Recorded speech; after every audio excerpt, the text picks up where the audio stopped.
자, 안녕하십니까. 서울기술사학원의 안명관입니다. 자,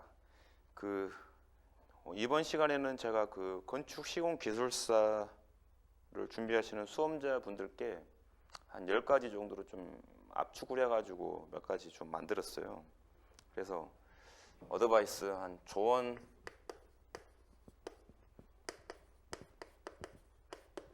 네, 10개명 하나만 하겠습니다. 제가 기술사를 공부한 지 저도 오래됐고 이제 강의를 좀 오래 했는데 하다 보니까 이제 많은 그런 소장님들과 많이 만나지 않습니까? 만나면은 이제 공부가 너무 힘듭니다. 하기 싫습니다. 어떻게 됩니까? 이번에 제일 출제 유력한 문제만 좀 뽑아주시면 정말 고맙겠습니다. 뭐 제가 근데 점쟁이도 아니고 그거 할 수가 없습니다. 그죠? 근데 이제 하다 보면은 이제 이번 타임에는 이런 문제 정도 나와줘야 되는데 막 그런 문제들 좀 있죠. 그런 문제들에 대해서 이제 좀 이렇게 주어지기는 하는데 그게 먹히면은 뭐 당연히 너무너무 좋겠죠, 결과가. 근데 그게 안 먹힐 가능성이 너무 크죠. 이 문제 워낙 또 많은 문제고 광범위하기 때문에.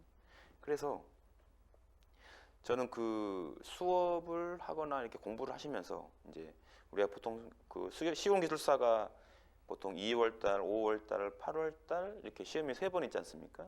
그렇기 때문에 3개월 텀, 4개월 텀이거든요.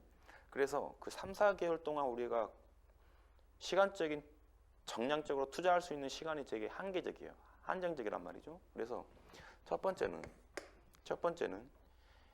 이번 내가 2월달 시험을 보기 위해서 나에게 주어진 시간은 약 4주가 남았는데, 4개월이 남았는데 이 4개월 동안 나는 뭘 할 거냐? 그래서 그때 뭘 할 건지를 정확히 목표를 설정을 해야 됩니다. 이것도 하고 저것도 하고 저것도 하고 이것도 하고 하다 보면은 다 못 해버려요. 그래서 첫 번째는 정량적 학습량을 선정하는 겁니다. 정량적 학습량을. 그렇죠? 그래서 저는 항상 그래요. 나 이번엔 뭐 다른 거 하지 말고 단답형 문제 한 400개, 400제하고 논문형의 문제 한 100제 정도만. 100제도 엄청 많은 겁니다. 100제도 많아요. 100제 정도만 좀 공부하고 가겠어. 다른 거 하지 않겠어. 예. 그리고 이걸 공부하는 과정에서 나는 볼펜을 쓸 건데 볼펜을 딱 100개만 쓰겠어.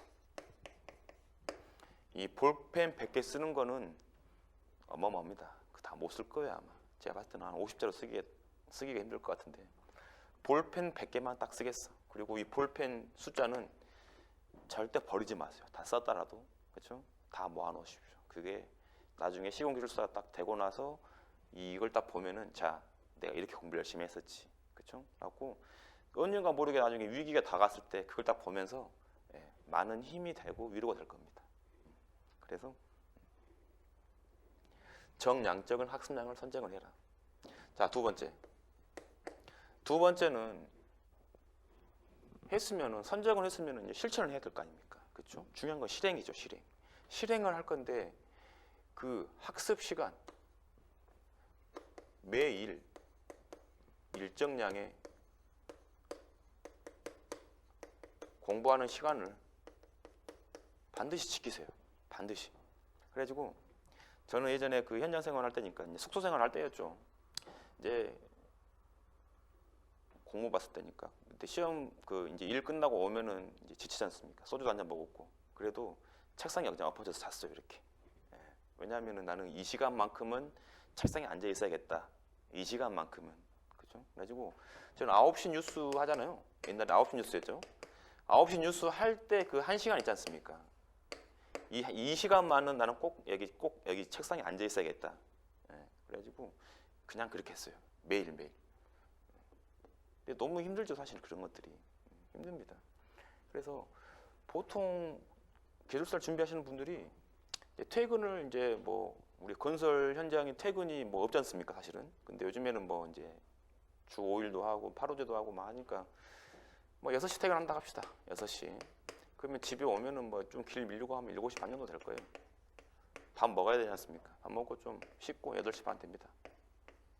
그러면은 오후 8시 반부터 3시간을 공부하더라도 12시에 거의 다 돼버립니다. 그죠? 또 자야죠. 내일 또 출근해야 되는데. 그래서 하루에 한 3시간 공부하기가 너무 힘들어요. 근데 그 3시간도 사실 내가 딱 그 정신이 딱 들어가지고 정독하는 시간은 한계가 있거든요. 정독 시간 딱 2시간? 2시간도 안 될 수도 있어요. 잘하면. 근데 이런 매일 일정 학습 시간. 그래갖고 주중에는 저는 일단 3시간을 봅니다. 네, 3시간 봐요. 3시간이 근데 잘 안 지켜질 수가 있습니다. 안 지켜질 가능성이 더 큽니다, 사실은. 근데 3시간을 일단 목표로 삼고 주말에 어디 놀러 가면 안 되죠, 이때는. 그죠? 가족들하고는 좀 나쁜 아빠가 돼야 되고요. 나쁜 엄마가 돼야 되고 친구들하고는 그냥 아예 담을 쌓아야 됩니다. 그죠? 그렇기 때문에 그래봤자 뭐 3개월, 6개월이에요. 그죠? 주말에는 이거에 대한 곱하기 2배 내지는 2.5배. 그래서 한 6시간 내지 한 7시간 정도는 주말에 할애를 해야 되죠. 그래서 주중에 못한 시간을 여기서 많이 좀 충족을 하십시오. 충족을. 근데 막 주중에 뭐 알코올이라도 한번 섭취를 했다. 알코올 섭취하게 되면은 한 이틀 가죠. 그 후유증이. 그렇죠? 알코올 섭취는 절대 안 됩니다. 절대. 먹어도 먹는 척하면서 뒤로 버려버리세요. 아시죠? 자, 3번째. 어차피 이 시공 기술사는요, 그 쓰는 시험입니다. 쓰는 시험. 쓰는 시험이기 때문에 반드시 답안을 작성해보는 습관을 꼭 가지시길 바랍니다. 그냥 A4 용지, 이면지 이런 데다가 그냥 쓱쓱쓱 뭐 이렇게 공부할 수도 있어요. 공부할 수도 있는데 그것들을 딱 시험 딱 끝나고 보지 않습니까? 근데 시험이 끝나고 나서 합격을 했으면 딱 다행인데 시험 끝나고 합격이 안 됐어요. 떨어졌어요. 그러면 그 자료들을 다시 또 모으려고 하면은요, 다 휴지 조각들이에요, 애들이. 그러기 때문에 반드시 답안 작성이 필요해요. 그거 답안 작성이 필요하면은 그걸 갖고 나중에 또 공부를 다시 시작했을 때 훨씬 더 편하게 공부를 할 수 있습니다. 아시겠죠? 근데 이 답안 작성은 반드시 셀프. 내가 작성을 하고 내가 하면 평가를 내려보는 거야. 셀프 평가 방식. 이게 힘들다 하면은 학원에 우리 뭐 밴드도 있고요. 뭐 저도 있으니까 오십시오. 오시면 제가 평가해 드릴 테니까. 자, 그래가지고 작성을 해보고 서로 한번 제 3자 입장에서 한번 보는 거야. 내 답안에 대해서 평가를 내려보는 겁니다. 평가를. 그리고 반드시 이 그림 연습도 많이 해야 돼요. 이제 그림 연습을 하기 좀 뭐하고 상세도 연습을 합시다. 상세도 연습. 상세도도 상당히 좀 연습을 좀 많이 하셔야 돼요. 근데 이런 것들은요, 이 3시간, 뭐 6시간, 7시간에 하는 게 아닙니다. 절대 아니에요. 이거는 그냥 졸릴 때, 그렇죠. 3시간 안에도 뭐 그럴 수 있어요. 3시간 안에 졸릴 시간이 있을 거야. 그렇죠? 그때 그냥 그림 그리세요. 그냥. 눈은 감고 있어도 손은 그리고 계십시오. 그게 될지 모르겠지만. 상세도 연습을 늘상 하셔야 돼요. 늘상. 제가 지난번에 그랬죠. 저는 그랬어요. 홀더 심을 좀 많이 갖고 옵니다. 홀더도 요즘에는 뭐 빨간색 있고 파란색 있고 막 그러지 않습니까? 그래가지고 검정색 홀더, 뭐 빨간색 홀더, 뭐 이렇게 파란색 홀더 갖고 다니면서 탓을 하잖아요. 이렇게 그냥 벽이 깨끗하잖아요. 이렇게 벽이 깨끗하면은 그냥 저는 그냥 그렸어요. 거기다가 뭐 낙서 개념이긴 한데.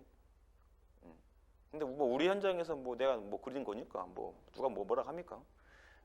그래가지고 이 그림은 그냥 깨끗한 벽이 보이면은요 그냥 그리십시오. 그냥 홀더 꼭 챙기시고, 그렇죠? 그래가지고 무조건 그림을 그려라. 무조건. 그리고 그 그림을 갖고 이제 6시간, 7시간 공부하면서 답안 작성을 하면서 그때 그 그림을 녹아내야 되겠죠. 자, 4번째. 만약에 이렇게 공부를 하시다가요 잘 진도가 안 나가요. 저도 처음에 공부를 했을 때 혼자 공부했습니다. 독학으로 해보려고. 그때는 제 나이가 어렸으니까 30 몇 살밖에 안 됐으니까. 근데 그때는 어렸는데 해보니까 그게 안 되는 거야. 그게 왜 그 친구도 만나야죠. 뭐 또 해야죠. 뭐 많이 있습니다 일이. 그러다 보니까 안 돼요. 그게 안 되다 보니까 그래서 끄는 게 학원이에요. 학원문을 두드렸습니다. 학원을 가니까요 딱 짜여진 커리큘럼이 있어요. 이렇게 1주차, 2주차, 3주차, 종강. 근데 한 주 빠져버리면 나에게 엄청난 데미지가 옵니다. 데미지가 와요. 그래서 학원을 그냥 갔어요. 그냥 이렇게 숙제하고 맨날 그렇게 막 해갖고. 근데 그런 시간들이 쌓이고 쌓이니까 꽤 커지더라고요. 이렇게. 다시 말하면 나 혼자 계획을 해가 스케줄을 짜가지고 공부를 하다 보면은 잘 지켜지지가 않습니다. 그런데 학원의 스케줄을 난 계속 따라가잖아요. 그 진도를. 그죠? 근데 그 중에서는 한 번, 두 번 정도까지는 한 번 정도까지, 두 번도 안 돼요. 한 번 정도까지는 결석할 수 있어. 근데 우리는 영상물이 있기 때문에 그걸로 좀 보완을 할 수 있죠. 할 수 있는데 결석은 절대 안 돼요. 만약에 학원 오셨을 때. 왜?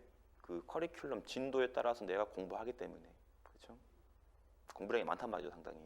그래서 만약 학원을 다니시게 되면 만약 학원뿐만 아니라 뭐 나름대로 그 기술사 모임 해가지고 뭐 스터디도 할 수 있을 거예요. 그 스터디, 아무튼 뭐 이런 공부하는 어떤 그런 모임들 그런 부분에 대해서 결석은 절대 안 됩니다. 왜? 한 주 빠져버리면 콘크리트라면 한 주 빠져버렸어요. 그럼 콘크리트면요 철근 거푸치 콘크리트 특수콘이에요. 그리고 PC 공사까지 5개가 한 번에 나가버리거든요. 그거를 공부할 만한 시간적인 여유를 찾기가 힘듭니다. 이때 찾기가 힘들어요. 그렇기 때문에 절대 어떤 학원이 됐든 스터디 그룹이 됐든 모임이 됐든 간에 결석은 절대 안 됩니다. 아시겠죠? 5번째, 노트 작성하는 거. 그죠? 나만의 노트, 합격 노트. 이런 것들 있으면 참 좋겠어요. 이런 거. 근데 이거 작성하는 시간이 꽤 힘듭니다. 너무너무 힘들어요, 이거. 많이 힘듭니다. 그리고 이게 시험이 이제 쓰는 시험이다 보니까 이제 보면은 진짜 제가 그 실력평가 같은 거를 해보면은 모의고사 같은 거 해보지 않습니까? 실전 문제 풀어보면은 글씨가 뭔지 저도 잘 암호 해석 수준 정도 되니까 잘 모르겠더라고요. 무슨 글씨를 썼는지. 근데 악필로 있지 않습니까? 악필로. 그죠? 악필도 교정이 돼요. 악필도 교정이 됩니다. 많이 써보면은. 예. 저도 악필이에요. 상당히 악필이었어요. 근데 지금도 사실 악필인데 많이 지금 좋아진 겁니다. 많이 좋아진 겁니다. 아무튼 악필도 교정이 돼. 그리고 아무리 악필이더라도 내 글씨는 내가 알아볼 수 있습니다. 그죠? 내 글씨는 남은 못 알아보더라도 내 글씨는 내가 알아볼 수는 있어. 뭐 진짜 내가 못 알아본다 하면은 그거는 큰일 나겠죠. 예, 악필도 교정이 되면서 많이 써보는 거예요. 이런 노트가 쌓이고 쌓이다 보면은 혹시 모르고 나중에 시험이 불합격이 됐어도 불합격 시 이제 이거 최악의 상황이죠.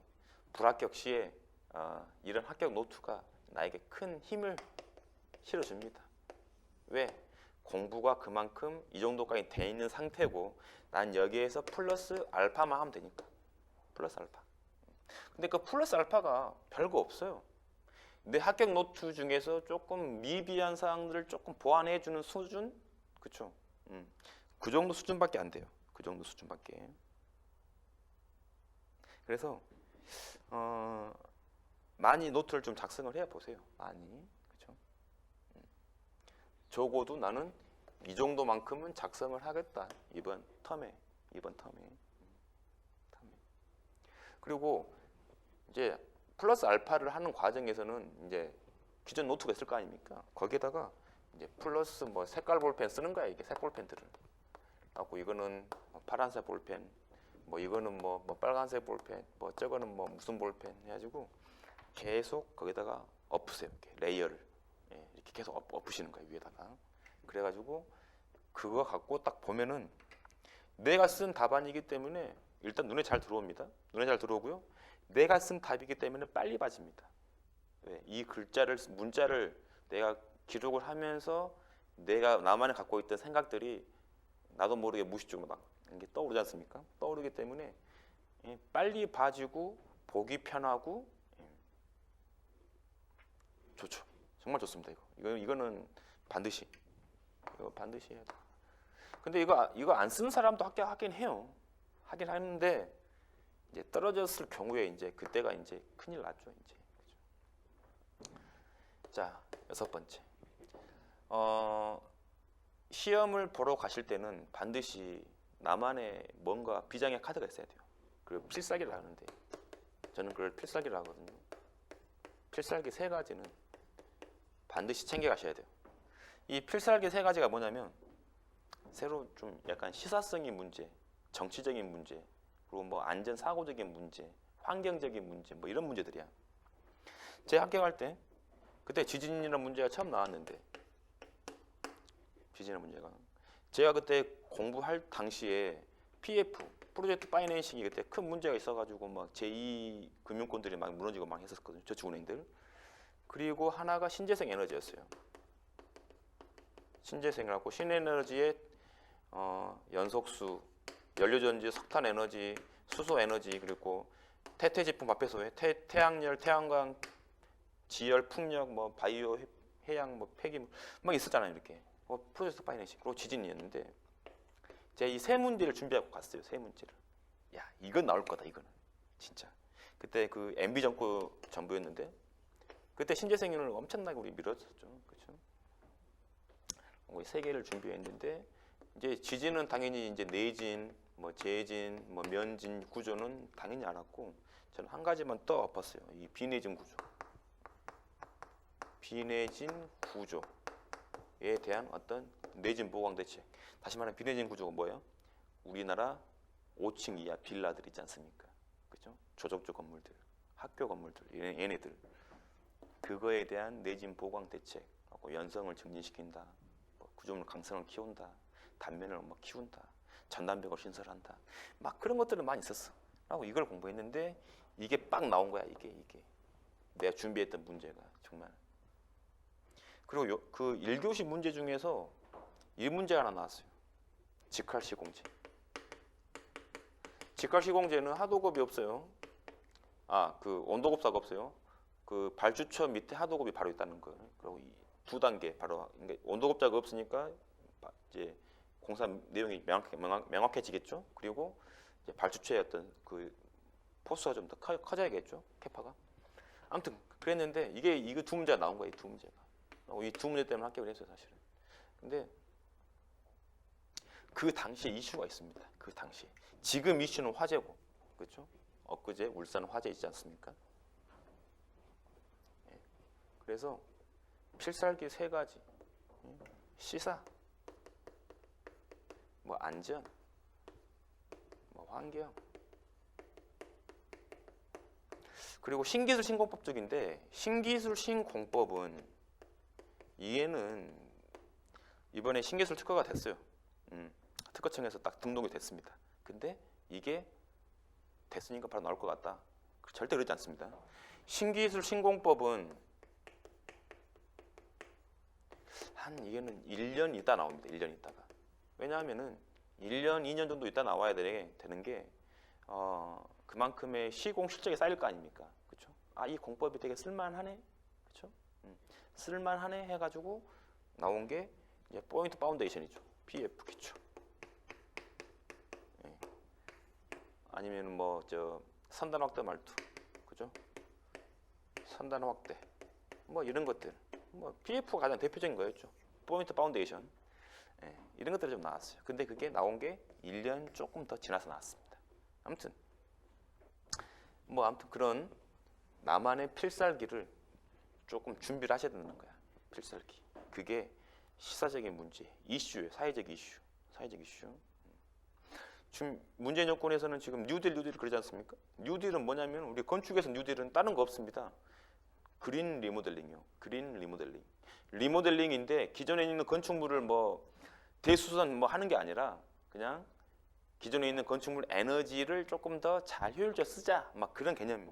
그래가지고 그린 리모델링, 엊그제 화재, 뭐 이런 것들이 가장 지금 이슈가 되는 거죠. 그리고 안전 쪽 이슈가 되는 거죠, 항상. 자, 그리고 일곱 번째. 일곱 번째는 이걸 꼭 나는 진짜 좀 강조하는데요.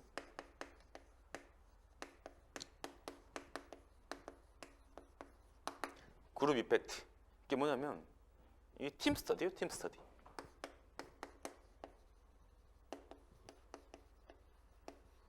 팀 스터디는 제가 봤을 때는 가장 좋은 조합이 한 4인 정도가 딱 좋은 것 같아요. 4인 내지 좀 적으면은 3인. 5명 이상 넘어가게 되면은 그 그룹은 좀 소란스러워지더라고요. 그래서 제가 봤을 때는 한 4인까지가 딱 좋은 것 같아요. 4인이 딱 좋고, 이 팀 스터디를 하게 되면은 그룹 효과가 나오는 게 뭐냐면, 제가 오늘 좀 피곤하단 말이죠. 나 지금 잘라고 딱 누웠는데 카톡이 딱 날라옵니다. 야, 지금 우리 공부하고 있는데 이거 잠깐 내가 공부하다가 이게 좀 의문나는데 이거 혹시 알아? 물어봤어. 근데 나는 근데 그걸 알고 있는데 이 친구 지금 공부하고 있어. 나도 그러면 잠 안 되겠지. 아니 공부해야겠지. 왜? 어차피 이 팀 스터디 안에도 나의 경쟁자거든요. 경쟁자인데 이거를 우리가 다 같이 좀 윈윈할 수 있도록 하기 위해서 이제 꾸려진 어떤 그런 체계죠. 그러니까 우리 건축으로 말하면 법인은 아니죠, 얘가. 그렇죠? 그러니까 컨소 개념이죠, 컨소. 예, 컨소시엄 개념이죠, 컨소시엄. 공동 도급은 아니에요. 조인트 벤처는 아니고 공동 도급은 아니에요. 얘는 법인을 특수 목적 회사를 설립해야 되니까. 근데 컨소 같은 경우는 얘 SPC가 필요가 없잖아요. 그래서 컨소를 좀 이뤘으면 좋겠어요. 딱 3개사 내지 3명 내지 4명 정도만. 더 많으면은 안 돼.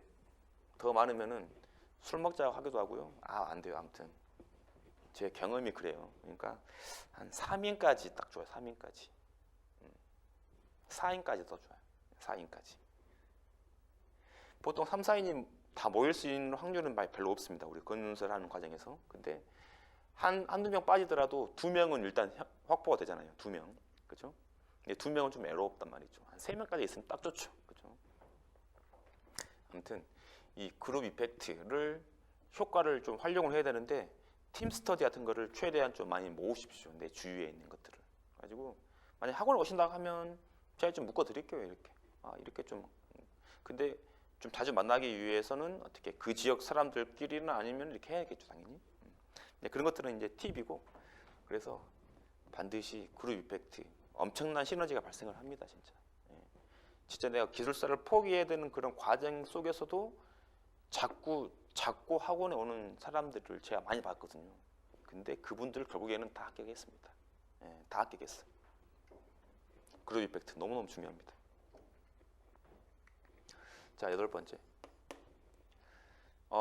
건축 시공 기술사는요, 모범 정답이란 게 없습니다. 일단 정답이 없고 답을 찾는데 그 답은 실무에 있어요. 실무에 있어.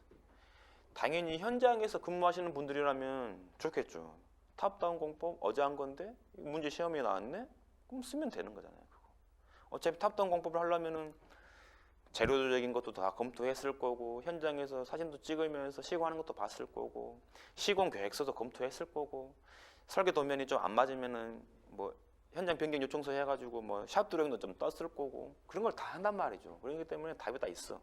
근데 나는 현장이 없는데 어떻게 합니까? 그러면 본인만의 현장이 있습니다. 그게 건축이란 게 물론 필드뿐만 아니라 설계도 건축이고요. 유지관리도 건축이에요. 유지관리도 건축이고, 하자 이거 감정해준 것도 건축입니다. 그렇죠? 다 건축이에요. 그렇기 때문에 만약에 클레임 문제가 나왔다 그러면은 뭐 법정 소송에 관련된 문제지 않습니까? 그러면은 나한테 문제 유리한 거고, 실무가 문제 나왔다, 현장에 어떤 뭐 SCW 공법이 나왔다, 뭐 파일 공법이 나왔다, 보면 되는 거죠. 다 그런 것들. 실무에 다 답이 있어. 실무에. 그래서 답안지를 쓰실 때 이 그 논문형 형태의 답안지를 쓰실 때 이제 중요한 사항이 있는데, 자, 뭐 어떤 원인과 대책을 적으라겠어요.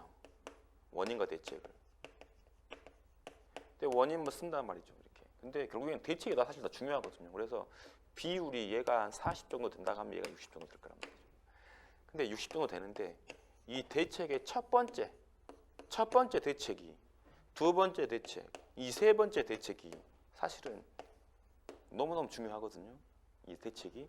근데 이 대책을 엉뚱하게 공정관리 철저히 적어놨어요. 이 말도 안 되는 답안이죠, 이거 진짜. 그죠? 이런 거 말고 좀 실무적으로 들어가, 실무적으로. 실무에 들어가는 내용들을 좀 적으면 너무너무 좋겠어요. 너무너무. 1, 2, 3번에 대해서. 그리고 뭐 4번, 5번, 6번, 7번 쭉 갈 텐데 5번에다가는 뭐 공정도 한 개 넣어주고요. 7번에다가는 뭐 안전도 하나 넣어주고요. 뭐 3번에다가는 뭐 품질도 한 개 넣어주고, 그렇게 해가지고 답안지를 조금 약간 이렇게 다양함을 좀 구성했으면 좋겠어요. 건축시공기술사가 건축공학 기술만 알고 있으면 되는 거 아닙니다. 안전도 알아야 되고요, 법도 알아야 되고요, 환경도 알아야 되고, 다 알아야 돼요. 그렇죠? 그렇기 때문에 이 종합적인 것들을 따지고 보기 때문에 그런 것들은 실무에서 너무너무 우리가 많이 공부를 한단 말이죠. 매일매일 하고 있는 게 또 그런 일들이고, 그렇죠? 근데 왜 그런 것들을 못 끄집어 와가지고 답안지를 안 쓰냐고요. 맨날 책대로만 쓰려고 그렇게 책만 외우고 있는지 너무 안타까워요, 사실은 그런 것들이. 그렇기 때문에 답은 실무에 있다.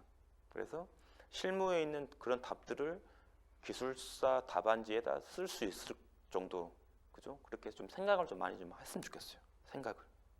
사고의 틀을 좀 바꿔줄 것 같아요. 그리고 실무에 보면은 이제 뭐 예를 들어 뭐 하도급을 선정을 하고 있는 상황입니다. 그러면은 이제 뭐 현장에서 현장 설명하지 않습니까? 현설하고 뭐 예를 들어 뭐 자재를 뭐 선정을 했는데 이 자재에 대해서 품질을 확인하기 위해서 공장을 가요. 예를 들면은 뭐 레미콘 공장을 갔어요. 레미콘 공장은. 레미콘 공장 가면은 자갈도 좀 보죠. 모래도 좀 보죠. 그 배합하는 것도 좀 보죠. 품질 관리하는 거 표도 좀 보죠. 배합 관리 표도 보지 않습니까? 너무너무 많은 걸 많이 보지 않습니까? 그런 것들이 다 여기 다 답입니다. 다. 예. 그래서 실무를 하다 보면은 관계자들 많이 만나잖아요. 시공 실무하시는 분, 하도급에 계시는 분, 조정만 하시는 분. 저는 현장에서 진짜 조적공 아저씨들을 그죠? 그분들 기능공분들을 많이 좀 만나고, 뭐 미장하시는 분을 많이 물어봤어요. 예. 땅 파시는 분들 많이 물어봤어요. 파일 박는 사람들도 많이 물어봤습니다. 이거 파일 어떻게 수주도 어떻게 체크합니까 이거 막 물어봤어. 다 답을 알고 있어요. 그분들은 몇십 년 동안 하신 분이기 때문에. 그래서 실무와 관련된 사람들에게 많은 질문들을 하십시오. 그게 선후배가 될 수도 있고요, 뭐 일반 작업 반장이 될 수도 있고요. 그렇기 때문에 답은 실무에 있습니다, 진짜로. 그리고 나머지는 이제 책이죠, 책. 문헌, 서적 이런 것들의 답을 좀 유출해야 되겠죠. 실무에서 답은 한계가 있죠. 한계가 있어요. 내 경험이 짧기 때문에. 그렇죠? 자, 아홉 번째. 자, 아홉 번째 같은 경우에는 이런 실무가 있는 반면 우리는 이제 법이란 게 있습니다. 법. 건축법 첫 번째 있죠. 건진법 있죠. 산업안전보건법 있죠. 시설물 특별법 있죠. 그리고 뭐 건설 산업 기본법 있죠. 그리고 이거 외에도 뭐 대기 및 진동법 이런 거, 대기관리법도 있고, 뭐 도로교통법도 있고, 도로법도 있고, 꽤 많아요. 그리고 그것뿐만 아니라 법도 있고 법령도 있잖아요. 그죠? 장관령도 있잖아요. 이제 그런 것들은 뭐 규칙들이죠. 규칙.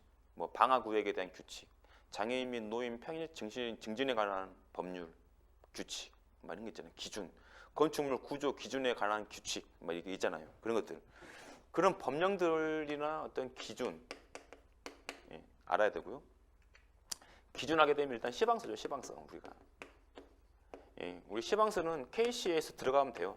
다 나와 있습니다. 다 나와 있어요. 이게 보면 시방서가 요즘에는 다운받기도 편하고요.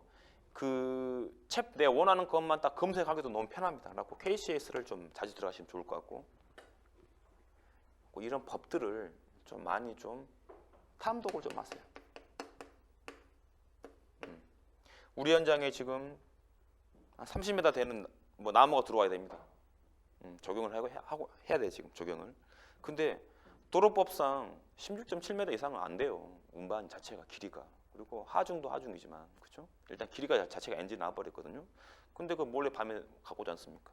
근데 대형 트레일러로 갖고 와야 돼. 근데 그 트레일러 갖고 오는데 우리는 미리 도로교통공단이라든지 이런 그 담당한 그 부서에다가 우리가 이런 특수한 자재를 운송할 테니까 야간에 허가를 미리 득하는 거야. 득하고 나서 하면은 뭐 불법이 아니지 않습니까? 그런 법들을 우리는 알아야지만 현장에 실무할 수 있단 말이죠. 근데 그 실무란 법을 이 기술사에서는 물어본다는 얘기예요.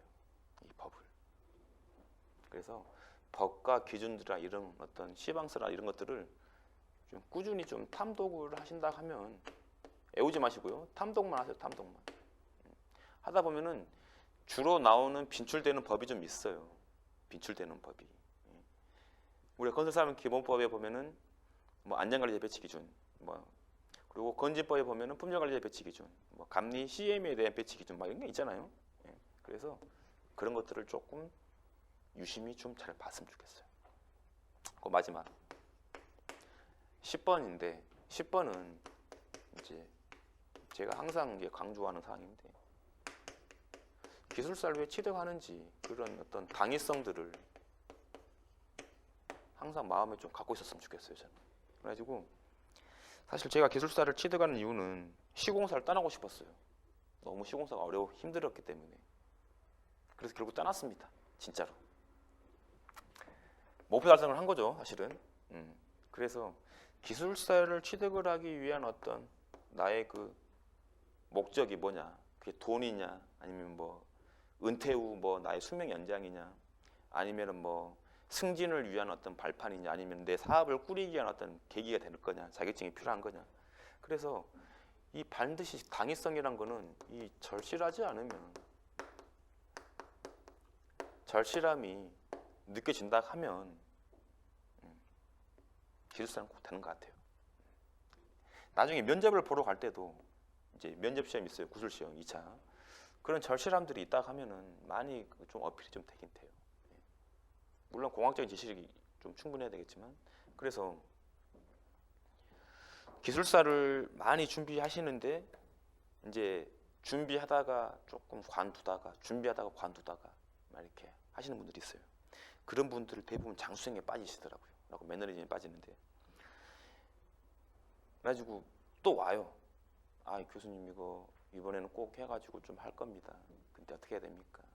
근데 대답 막 그러거든요. 똑같아요.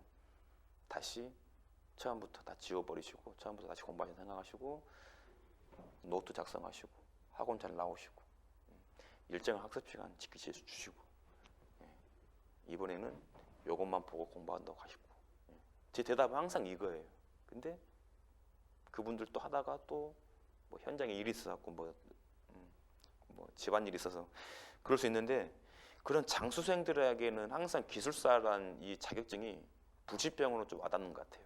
그렇죠?